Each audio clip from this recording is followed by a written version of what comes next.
Is your Xumo Box not turning on when connected to your Samsung TV? The most common culprits are HDMI CEC and source input mismatches. HDMI CEC allows devices to control each other. When it fails, your TV doesn't receive the signal to power on or switch to the Xumo input.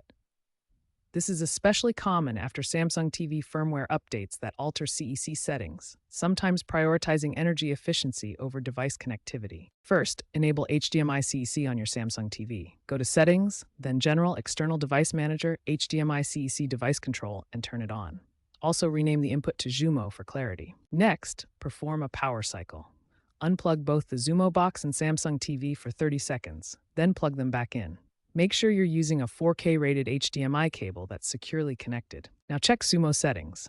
In the Xumo menu, go to Settings, Display, HDMI CC, and ensure it's toggled on. Update the firmware via Settings, System, Software Update. Fourth, repair the Xumo remote. Go to Settings, Remote and Accessories, and repair it. An unpaired remote won't send CEC signals properly. If issues persist, check Samsung's SmartThings app or Xumo's diagnostic tool for error codes. These simple tweaks often solve the problem.